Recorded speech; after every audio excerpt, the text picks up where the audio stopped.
मोदी जी ने कहा कि भ्रष्टाचार नहीं चलेगा, माफिया राज नहीं चलेगा, और जो भी भ्रष्टाचार फैलाएगा, गरीब के हक पर डकैती डालेगा, उसकी जगह जेल में होगी, जेल में। आज जब बिहार को पहचान मिल रही है, तो आपकी इस पहचान को फिर से धूमिल करने के लिए कांग्रेस और आरजेडी ने एक सगोपा छोड़ा है कि विकास नहीं, बुर्का चाहिए। बिहार का नौजवान 2005 के पहले अपनी पहचान को छुपाता था। कोई भी बिहार को उस पुराने लालटेन युग में नहीं लेके जाएगा। अब तो एलईडी की दुधिया लाइट में नीतीश जी बिहार को लेकर के आगे बढ़ चुके हैं। आरजेडी के समय में तो कहा जाता था कि सड़क बनाओगे तो फिर कच्ची शराब कैसे बना पाओगे। सिद्धार्थनाथ सिंह जी हमारे विधायक हैं, मंत्री रहे हैं हमारे साथ में उत्तर प्रदेश में। इन्हीं की विधानसभा में एक माफिया था, दुर्दांत माफिया था। उसके बंगले को हमने खाली करवाया और फिर बुलडोजर चलवाया। मोदी जी कहते हैं कि 140 करोड़ का भारत मेरा परिवार है, और लालू जी कहते हैं कि राबड़ी देवी का ही परिवार मेरा परिवार है। इस मिथिला क्षेत्र से जुड़े हुए मेरे सभी उपस्थित बहनों और भाइयों, आज मुझे मां जानकी की इस पावन धरा में आप सबसे चुनावी सभा के बहाने ही नामांकन सभा में आने का अवसर प्राप्त हुआ है। इस अवसर पर मां जानकी की इस पवित्र धरा को भगवान बुद्ध की ज्ञान भूमि, भगवान महावीर की पावन जन्मभूमि, विद्यापति की जन्मभूमि और चंद्रगुप्त मौर्य की इस पावन भूमि बिहार की पावन धरा को, जिसने डॉक्टर राजेंद्र प्रसाद जी को, जयप्रकाश नारायण जी को, कर्पूरी ठाकुर जैसी विभूतियों को जन्म दिया हो, कोटि कोटि नमन करते हुए मैं आप सबका हृदय से अभिनंदन करता हूं, स्वागत करता हूं। बहनों और भाइयों, उत्तर प्रदेश और बिहार ये केवल राम और मां जानकी के मिलन की ही भूमि नहीं है, यह हम सब की एक साझी विरासत, साझी संस्कृति, आस्था और साझे भविष्य का प्रतीक भी है। और उसी साझी विरासत को एक साथ आगे बढ़ाने के संकल्प के साथ मैं आज उस पावन संकल्प के साथ जोड़ने के लिए आपके बीच में यहां पर उपस्थित हुआ हूं। आज से 10 वर्ष पहले, 8 वर्ष पहले जब हम लोग बिहार में आते थे, एक प्रश्न बिहार की ओर से छेड़ा जाता था और वे बोलते थे, क्या अयोध्या में राम मंदिर बनेगा? हम लोग कहते थे अवश्य बनेगा, अवश्य बनेगा। यहां का राम भक्त कहता था कब बनेगा? हमारे पत्रकार बंधु भी प्रश्न करते थे कैसे बनेगा? और कांग्रेस और आरजेडी के लोग बोलते थे कभी नहीं बनेगा। हम कहते थे बनेगा, बनेगा, अवश्य बनेगा। यहां का राम भक्त कहता था कि रामलला हम आएंगे, मंदिर वहीं बनाएंगे। भविष्य की एक शुभ संकेत को लेकर के उत्साह और उमंग के साथ दौड़ता था, खड़ा होता था। और आज तो अयोध्या में भगवान राम का भव्य मंदिर बन गया है और राम दरबार भी विराजमान हो गया है। अयोध्या में भगवान राम, मां जानकी, भरत जी, लक्ष्मण जी, शत्रुघ्न जी, हनुमान जी, इन सबका दरबार भी राम जन्मभूमि में विराजमान हो गया है। और अब तो बिहार की धरती पर भी मां जानकी का 900 करोड़ रुपए की लागत से भव्य मंदिर का निर्माण का कार्य प्रारंभ हो चुका है। ये है विरासत। और बिहार के पास तो एक समृद्ध विरासत है। ये समृद्ध विरासत मां जानकी का भी है। ये समृद्ध विरासत भगवान बुद्ध की ज्ञान की परंपरा का भी है। भगवान महावीर की जन्मभूमि का भी है। विद्यापति के ज्ञान की परंपरा का भी है। आर्यभट्ट के गणतज्ञ जैसे विश्व प्रसिद्ध गणतज्ञ की विरासत का भी है। और वैशाली के लोकतंत्र की भी है। और लोकतंत्र पर आ जाएंगे, कोई जेपी खड़ा हो जाएगा बिहार से लोकतंत्र को बचाने के लिए। वह समृद्ध विरासत भी बिहार के पास है। याद करिए, इसी बिहार की धरती ने डॉक्टर राजेंद्र प्रसाद जी को जन्म दिया था। देश के प्रथम राष्ट्रपति बने। और राष्ट्रपति बनने के बाद स्वतंत्र भारत में सोमनाथ के मंदिर का पुनरुद्धार का कार्य होना है। पंडित जवाहरलाल नेहरू ने कहा नहीं जाना है। राष्ट्रपति ने कहा नहीं, मैं जाऊंगा, क्योंकि भारत के सांस्कृतिक, भारत के नए आभा को वैश्विक जगत में प्रस्तुत करना है। इसलिए सोमनाथ के मंदिर के पुनरुद्धार के कार्य का कांग्रेस भले ही विरोध करेगी, लेकिन भारत के राष्ट्रपति के नाते भारत की आस्था का सम्मान करना मेरा दायित्व है। और डॉक्टर राजेंद्र प्रसाद जी वहां गए थे, सोमनाथ की धरती पर गए थे। आप याद करिए, मोदी जी पहले प्रधानमंत्री हैं जो अयोध्या गए। श्री राम जन्मभूमि पर भगवान श्री राम के भव्य मंदिर के निर्माण की आधारशिला भी रखी। और गत वर्ष भगवान राम लला को विराजमान करने का काम भी प्रधानमंत्री मोदी जी ने अपने कर कमलों से संपन्न किया है। भारत की आस्था का सम्मान होगा, भारत की विरासत का संरक्षण होगा, तो वह विरासत ही विकास की नींव को पुख्ता करेगा। बहनों और भाइयों, क्या हो रहा था कांग्रेस के शासनकाल में? ये विरासत को अपमानित करते थे, कहते थे राम हुए ही नहीं, कृष्ण हुए ही नहीं,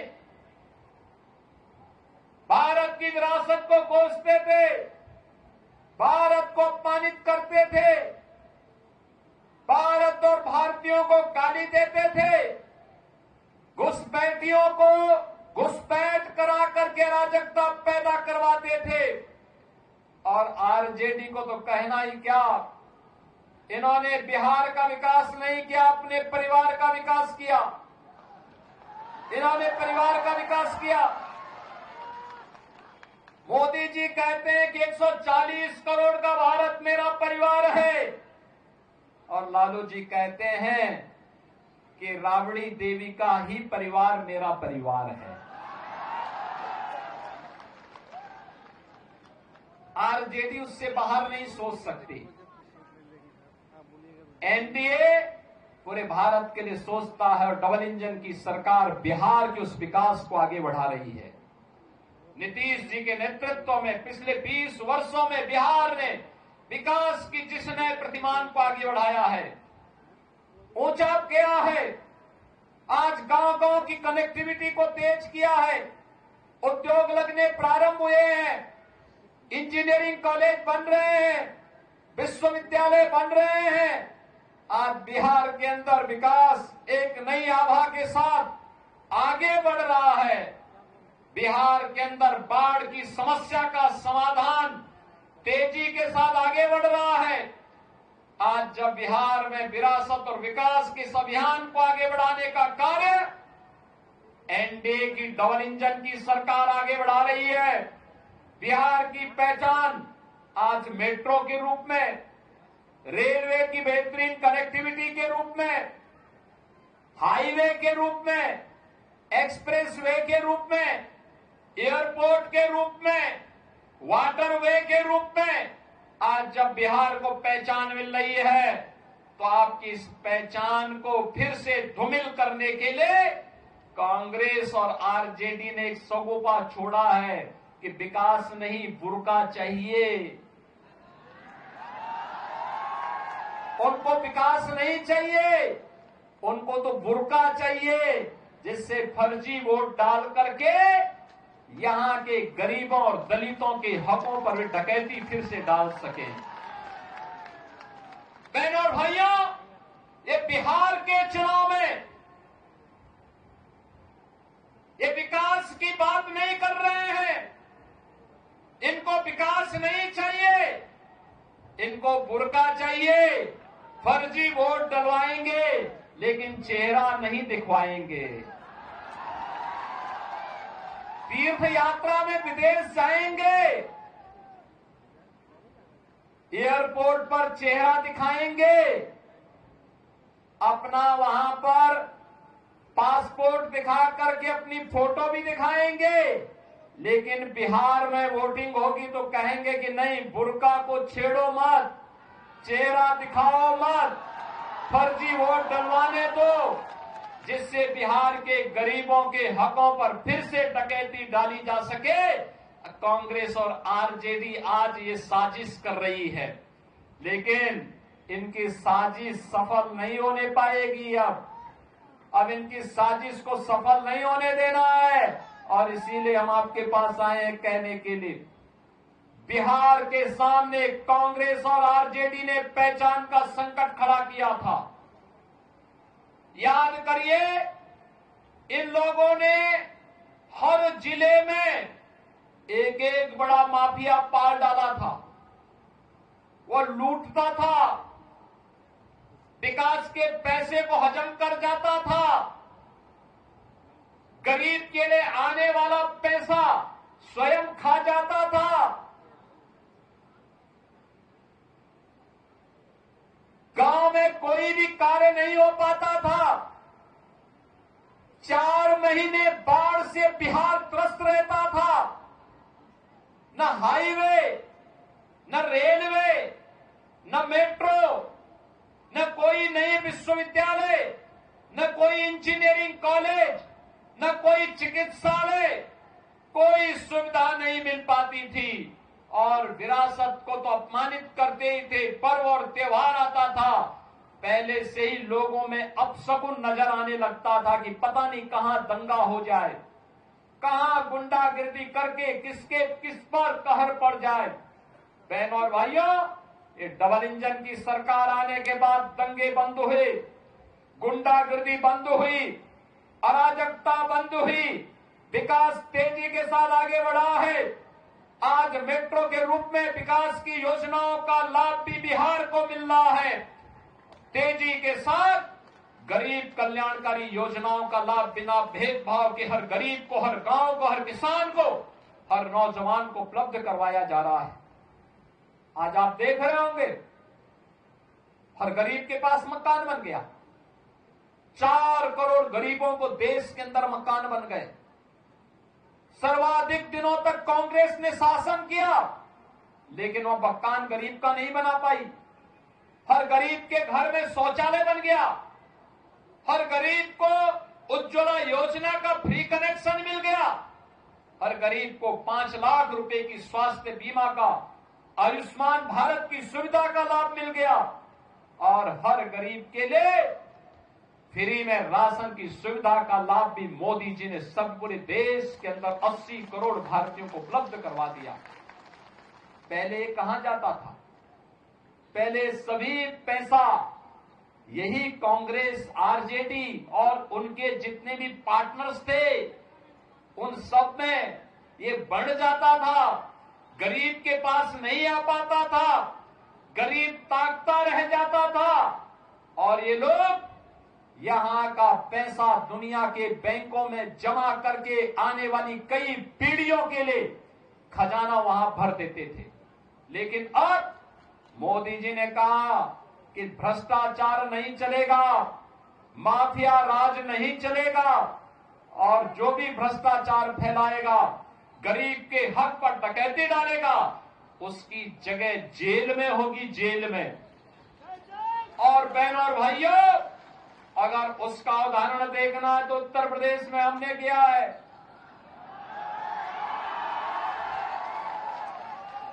सिद्धार्थनाथ सिंह जी हमारे विधायक हैं, मंत्री रहे हैं हमारे साथ में उत्तर प्रदेश में। इन्हीं की विधानसभा में एक माफिया था, दुर्दांत माफिया था। उसके बंगले को हमने खाली करवाया और फिर बुलडोजर चलवाया।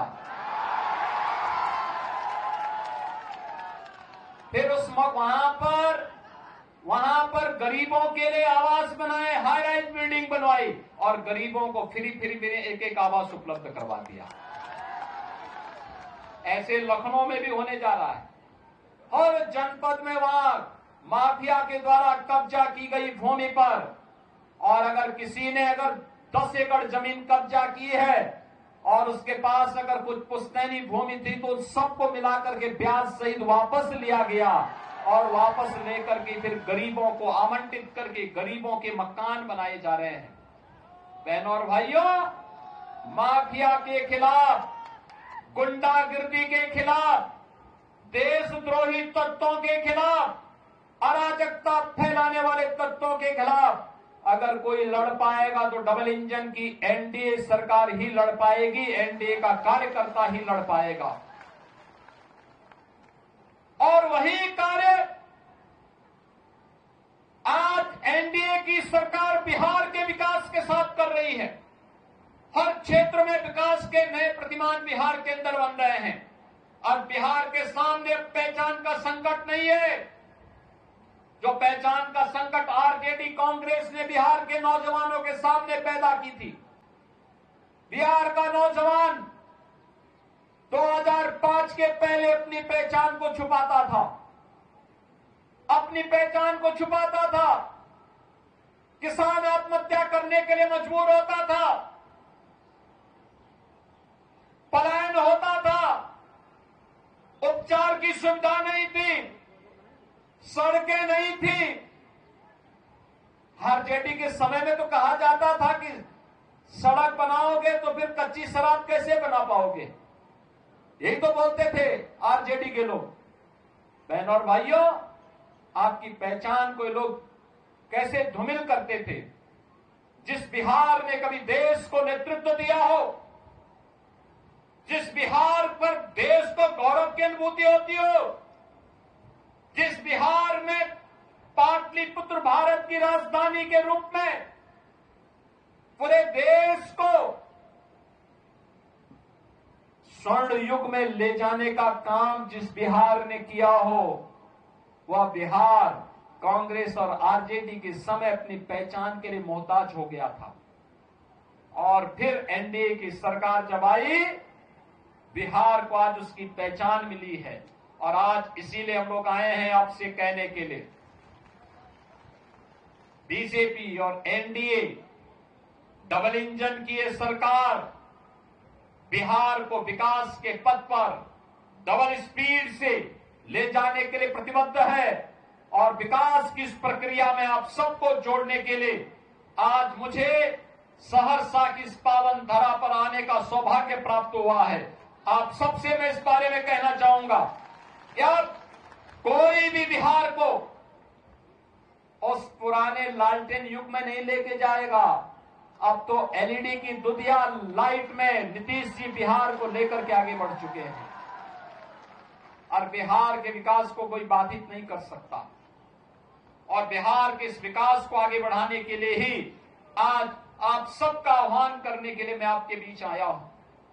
हमें जब भी अवसर मिला, हम लोगों ने उत्तर प्रदेश के अंदर इन महापुरुषों से प्रेरणा प्राप्त करते हुए कुछ न कुछ नया करने का काम किया है। बहनों और भाइयों, सतेज जयप्रकाश जी की पावन जन्मभूमि उत्तर प्रदेश और बिहार के जंक्शन में बलिया जनपद से सटे हुए है। सितादेरा में हम लोगों ने उनकी पावन जन्मभूमि पर उनका भव्य स्मारक बनाने का काम हम लोगों ने वहां पर किया है। वहां पर सतेज जयप्रकाश जी ने 1977 में कहा था, एक इच्छा व्यक्त की थी कि मेरी जन्मभूमि में एक चिकित्सालय बनना चाहिए और हो सके तो उसका नाम उनकी धर्मपत्नी प्रभा देवी जी के नाम पर रख दिया जाए। उत्तर प्रदेश में समाजवादी पार्टी की सरकार ये कार्य नहीं कर पाई, लेकिन ये सौभाग्य हमारा है 17 में हमारी सरकार आई, हम लोगों ने वहां के चिकित्सालय का नाम सतेज जयप्रकाश जी की धर्मपत्नी के नाम पर किया है। आज वहां की कनेक्टिविटी को बेहतर किया है और विकास की प्रक्रिया के साथ, तेजी के साथ सितादेरा भी आगे बढ़ चुका है। हमें उत्तर प्रदेश के अंदर एक नेशनल लॉ यूनिवर्सिटी की स्थापना करनी थी, हमने वह भी प्रयागराज की धरती पे किया। जब विश्वविद्यालय स्थापित हो रहा था, लोगों ने कहा किस नाम से होगा, हम लोगों ने कहा कि संविधान सभा के अध्यक्ष के रूप में डॉक्टर राजेंद्र बाबू का योगदान था, डॉक्टर राजेंद्र प्रसाद जी के नाम पर नेशनल लॉ यूनिवर्सिटी का नामकरण होगा। बहनों और भाइयों, आज बौद्ध कनेक्टिविटी की दृष्टि से अगर आप देखेंगे कितना बेहतर कार्य डबल इंजन सरकार बौद्ध परिपथ के रूप में कर रही है। बौद्ध परिपथ को जोड़ने का काम हो या अयोध्या से सीतामढ़ी तक राम जानकी मार्ग के माध्यम से अयोध्या की कनेक्टिविटी को बेहतर बनाने के लिए यह कार्य भी डबल इंजन की भारतीय जनता पार्टी की उत्तर प्रदेश सरकार आपके साथ मिलकर के कर रही है। और इसीलिए आज आप सबसे कहने के लिए मैं आया हूं, भारतीय जनता पार्टी ने सहरसा से एक लोकप्रिय प्रत्याशी डॉक्टर आलोक रंजन जी को आपके बीच में पुनः उतारा है। डॉक्टर आलोक रंजन जी आपके बीच में हैं। सोनबरसा से बिहार सरकार के मंत्री श्री रत्नेश सारा जी प्रत्याशी के रूप में आपके बीच में हैं। महासी से श्री गुंजेश्वर शाह जी प्रत्याशी के रूप में आपके बीच में हैं और एनडीए लोजपा के प्रत्याशी सिमरी बख्तियारपुर से श्री संजय सिंह जी आपके बीच में हैं। बहनों और भाइयों, ये एनडीए के हमारे प्रत्याशी हैं। एनडीए के इन प्रत्याशियों को विजयी बना करके भेजेंगे ना, बना करके भेजेंगे, ये सब विजयी बन करके जाएंगे ना। तो आज तो नामांकन की प्रक्रिया पूरी होने जा रही है। अभी दीपावली के बाद चुनावी सभाएं होंगी। इस अवसर पर आप सबका मैं आह्वान करूंगा, ये चारों प्रत्याशी यहां पर एनडीए के हैं। इन एनडीए के हमारे प्रत्याशियों को भारी बहुमत से विजयी बनाना है, एनडीए की सरकार को लेके आना है। आप सब इनको विजयी बनाएंगे तो मेरे साथ बोलेंगे भारत माता की, भारत माता की।